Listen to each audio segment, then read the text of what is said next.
And it's very interesting when we think about this situation. If you think about what I was just saying about these maps, that how did the state of Israel go from owning 6.6% of the land in 1946 to 78% of the land in 1948, 2 years later? What is that land?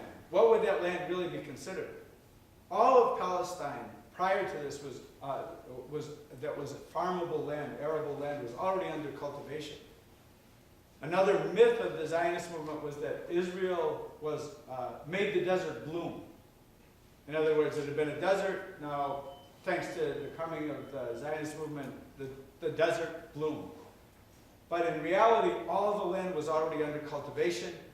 There were millions of trees, citrus and olive trees. Many of them had been there for the olive trees for hundreds of years, even up to 2,000 years old, the olive trees. So all this land that became part of the state of Israel that wasn't owned by the Zionists before, the other 71.4% of it, in reality constituted stolen property from the point of view of the Palestinians and those who are not allowed to return. 530 Palestinian villages were bulldozed. Many of them were bulldozed not for somebody else to live there, but just to try to eliminate them, to eliminate the presence, the memory, the history of the Palestinians. In many other cases, and particularly in the larger cities and towns, the people who were coming in now from Europe were given the homes of the people. And when the war was over, the first prime minister of the state of Israel, David Ben-Gurion, was asked this question: what about the refugees? And he said, the old will die and the young will forget. That was his answer about that. So in other words, the refugee issue will just go away. But last year there was a survey in Palestine and in surrounding areas of refugees. It took 2 years to do the survey. It found that of the 10.6 million Palestinians in the world today, 6.6 million of them are registered refugees. The descendants of those who registered as refugees way back then have a right to register as refugees themselves. That property would be their property. That homeland is their homeland. And another 400,000 people are internally displaced persons. So nearly 70% of all the Palestinians in the world today are refugees. And many of them, about 3/4 of them, live within 2 hours of Palestine. And the idea that the old would die and the young would forget has not proven to be true at all. Of course, many of the people alive at that time, particularly the older people, have died, but many people are still alive today. And if you go to the refugee camps, very, very poor refugee camps that exist in Gaza, in Lebanon, in Syria, in Jordan, and in the West Bank, many people will show you the keys to their houses that they have retained. Some of the houses still exist. Some of the houses were destroyed, but many of them still exist. So it's not an issue that's gone away. In 1967, there was another war. In that war, Israel conquered the rest of Palestine. So today, that was including the West Bank and Gaza, and also part of Syria, which remains annexed to Israel to today, called the Golan Heights.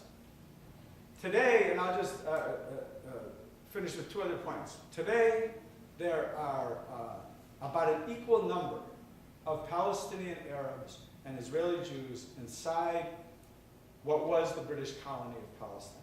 That's the first time since 1948.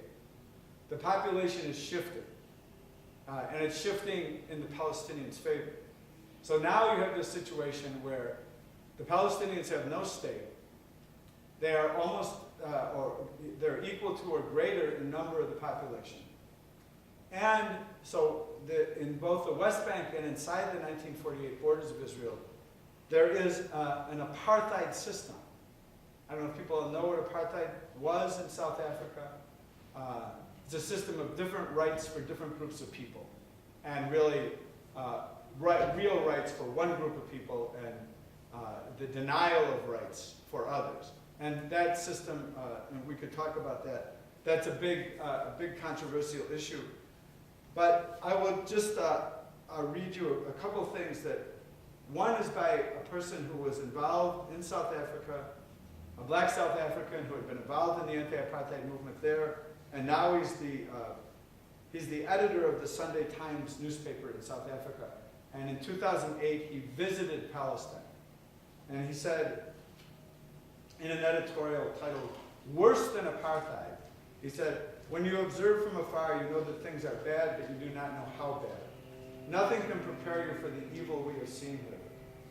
The level of apartheid, the racism, and the brutality are worse than the worst period of apartheid. The apartheid regime viewed the blacks as inferior. I do not think the Israelis see the Palestinians as human beings at all. How can a human brain engineer the total separation, the separate roads, the checkpoints? What we went through was terrible, terrible, terrible, and yet there is no comparison. Here it is even more terrible." And one of the things he mentioned is that there are roads in the West Bank. And the West Bank was that remaining large territory that wasn't part of Israel originally, became next to Jordan, and now has 500,000 Israeli settlers living in it who've taken over much of the land. And there are roads that are segregated roads. So, and a person who spoke about this was a woman named Shulamit Aloni. She used to be the Minister of Education in the Israeli government. She's a Jewish Israeli herself. She's talking about the Jewish-only roads, and she says, "Wonderful roads, wide roads, well-paved roads, brightly lit at night, all on stolen Palestinian land. When a Palestinian drives on such a road, his vehicle is confiscated and he is sent on his way." And then she goes on to tell this story. She's out driving on one of these roads, which is legal for her because she's a Jewish Israeli, and she sees a soldier has pulled over a Palestinian's car. So she stops and she says, "Why are you doing this?" And the soldier says, "It's an order, this is a Jews-only road." And she continues, "I inquired as to where was the sign indicating this fact and instructing other drivers not to use it. His answer was nothing short of amazing." The soldier says, "It's his responsibility to know it. And besides, what do you want us to do? Put up a sign here and let some anti-Semitic reporter or journalist take a photo so that he can show the world that apartheid exists here?" So in other words, the difference that exists, the real difference between the system in South Africa that used to exist until the early 1990s and the one in Israel is that in South Africa, there were signs everywhere that said, they wanted to put it in your face, the rulers there. The whites-only signs, the whites only, blacks only, coloreds only, Asians only. They had this, bizarre breakdown of the population and so forth. But now, apartheid is considered an international crime against humanity, as legally as a crime against humanity. So in Israel, there's an apartheid system, but everybody has to just know what the rules are, like this guy who was driving on the road. So I think I will just stop at that point and say, this isn't, of course, everything about the situation. Now there's a standoff. The U.S. government believes, and I think that they have come to this conclusion recently, that they can't go on the way it is now. You can't go on like this. An apartheid system is not sustainable. A situation where the Palestinians are denied all rights. A situation where the Palestinians in the West Bank have a standard of living that's 1/8 of what the average Israeli settler in the area. The elaborate apartheid system, of the breakdown of who can live anywhere, who's allowed to come back to the country, who's allowed to live there, who can marry who, all these different, this is not a system that will continue forever. So something different has to come. And what that will be, I think, is something that we may see more of in the days and weeks that are coming.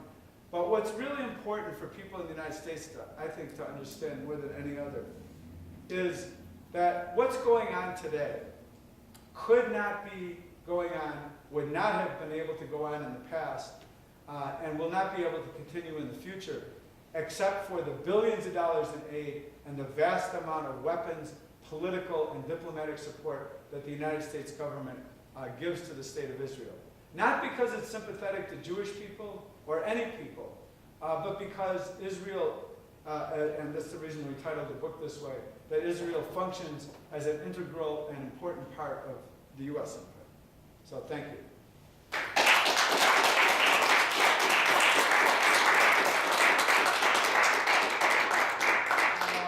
have about 10 minutes for questions, and then again, there's a lunch afterwards. It's free. Everybody's welcome to attend. There'll be meeting options.